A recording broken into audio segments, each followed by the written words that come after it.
everyone, welcome back to my channel, and I'm so sorry if I haven't been posting a video for a while now. I know I told you that our lot hunting will be published next week, but it's already been 2 weeks and I haven't put up a vlog for a while now because I was just so preoccupied by a lot of things. We are in the process of transferring to our new residence, so I have no time to edit my latest videos. But soon, right after we have moved in, hopefully we will get into our regular programming here at Michelle Quintia Vlogs. If you're new here, welcome. Please don't forget to subscribe if you haven't already. Comment down below because it really supports my channel. And click on the like if you find this vlog interesting and helpful. And I hope you've already seen our house hunting as well, the last part, our episode 8, wherein I showed you or shared with you some tips before building your new home, as what I have learned throughout this house hunting process that we did. And for someone who has been watching too much YouTube interior designers as well, like Nick Lewis and Julie Koo, who are professional interior designers, shout out to them. They are two of my favorite interior designer YouTubers. In this process of looking for our home, I became so passionate in designing our house, its interior and exteriors, and because of that, I am planning to venture into this professionally. We are planning to do some build and sell of houses in the near future. Wish me luck. Wish me luck, and I will be vlogging my journey as well. And I haven't posted any workouts yet, just some throwback workouts with my daughter. If you haven't checked that one out, I will link those on the description box as well. This particular village that we are looking into lots are in a flood-free area, so in the near future, if given the chance to do some build and sell of houses, those are our target areas because Metro Manila is too congested already. So we are eyeing some suburban areas, not too far from the metro, accessible to everything that we need, like malls and from the airport as well. Speaking of flood-free, our hearts go out to those people affected by the Habagat and Carina PH. Ang daming binaha, and I'm near those areas as well. Link of the aftermath of the Habagat is also linked down below. Sana magawa ng paraan ng gobyerno na hindi na tayo binabaha, diba, dito sa Metro Manila. I hope the government finds ways to alleviate the situation because upcoming is the La Nina phenomenon.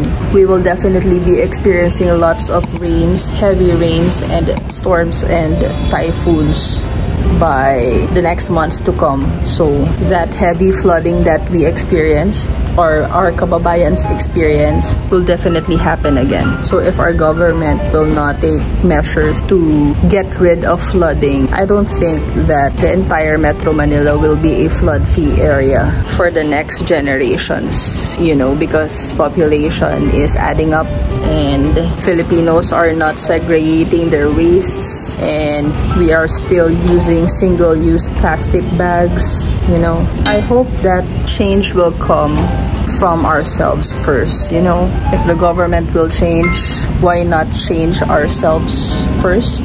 You know, start the change with ourselves. Start changing our lifestyle by not using single-use plastic. Start bringing your eco bags or usable bags in the groceries and markets. You know, small things to avoid flooding, you know. So let's go ahead. I'm talking too much. I hope you'll enjoy this one. This was a year ago, so this video is a bit old. Enjoy! Empty streets, but I kept searching for your trace in the dark. Losing myself in the endless memories of the end right from the start. You're an obsession. Videohan natin. Ito, explain natin. Ito baby yung main road. Ay, main road. Ayan. Ay. Diyan yung Pagpasok mo, ayan, kakaliwa. Doon yung Sa'yo mo titingin lang tayo naman.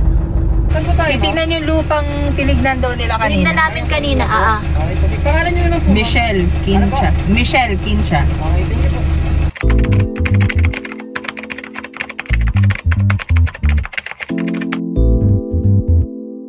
Sis, ito, yan. Yan Ito ang mismo? prime dot, yes.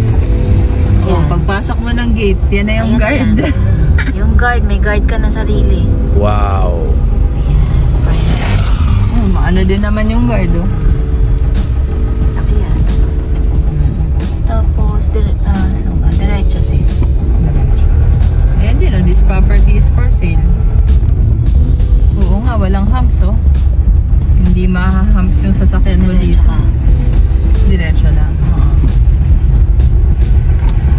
Dito yata yung kanan. Dapat pinuntahan natin si ate. Ay, ganun. nandun pa. Oo, balikan kaya natin si ate. Ayan, ang lalaki ng mga bahay dito, baby. Oo, pakita mo. Example. Oo nga, tahimik ng neighborhood. Hindi makakalain may ganitong village dito, no? Ah, lalaki ng mga bahay, oh. Oo, ang gaganda ng mga bahay, oh. Parang feeling best din ang itsura niya. Lawak ng kalsada. Wait lang O yan, daming mga lupa. Diretso lang. Saan ba yun? Nalimutan ko sis. Balikan natin si ate. Stop na muna namin. Ganda yung village. Wala akong makeup. Ayan, gigantic lupa yan. 25 million. O, ganyan na mga bahay dito. O. Wow. Malawak na kalsada baka mo. Yan na yun. Wow! Para tayo nasa feeling list. Ito yung for sale na isa. 18,000 pesos per square meters. One pair of pants later.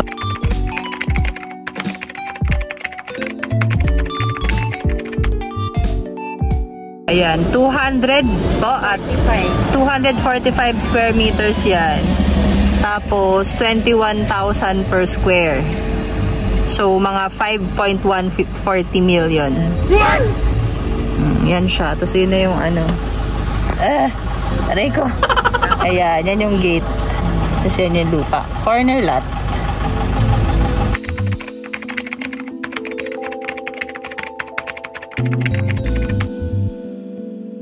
Eto, 15M daw yan. 262 square. Dito din sa 3 kwarto, may maid's room, 2-car garage naman siya, parang kasya ang dalawa. Ayan. Ano naman siya, parang may iikutan ka sa gilid. Ayan, oh. Hindi siya yung sagad na sagad, hindi siya sagad na sagad.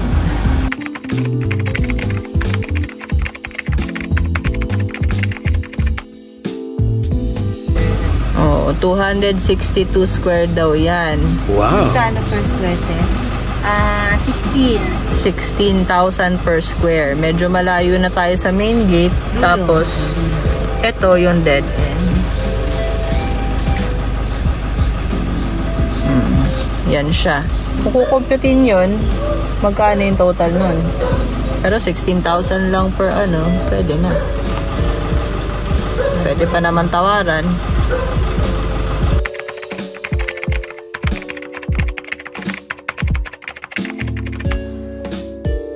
Ayan, mahaba yan. Ilang square meters po ito, ma'am? Oo, 282 tsaka 262. 282 tsaka 262. Sa ano niya, yung Dalawang lote. wala Magkano po per square? 16 din. 16 din. Oh, ito hindi to medyo dulo. Ayan, hindi siya bandang dulo. Sige, bye. Banda dito. Okay.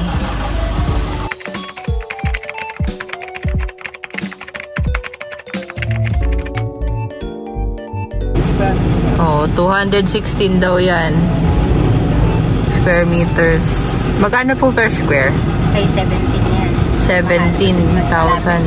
Mas malapit sa gate. Address na doon. Ayan yung kalsada, oh, malawak. Bibihira ang humps. Ay, ano ba to? Kararating lang ba nito?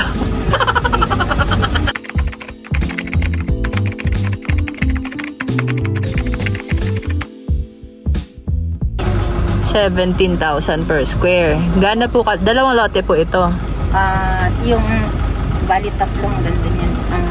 Isang lote lang yan. May tatlong hakit pa yun. Isang titulo lang ho ito. 216 square meter lang. 216 square meters. Okay. Ito kami, oh. Ayan yung lupa. Hindi ka makikita. Ako yung nakaano. Ayan kami. Hello! May swimming pool yan. Ito. Ayan yung bahay na yan. May swimming pool daw. Ayan. Nan si ate. Ayan yung lupa. Daming lupa. Parang 5 na yata yung nakita natin na po. May puso. Example lang ng bahay. Ayan. Maayos naman yung mga bahay na nandito. Kaya mukhang peaceful talaga. Konting drive lang namin mula doon. Andun yung huling lupa. Ito na yung main gate. Tapos ito yung isa pang lupa na naging 21K ang per square. Kanina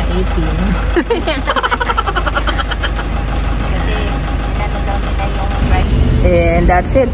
Next week, or hopefully next week, next time, join me in furniture hunting. We will be going to Mega Mall and to Estancia Mall, Ortigas, I guess.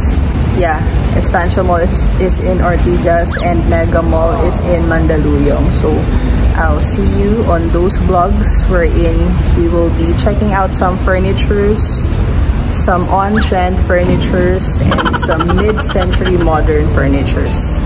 I am waiting for our food panda right now. I wonder why it hasn't arrived yet. Nakalagay dun sa food panda arriving anytime soon, but still it hasn't arrived yet. I wonder why. Anyway, thank you so much for watching. Don't forget to like, share, and subscribe, and I'll see you next time.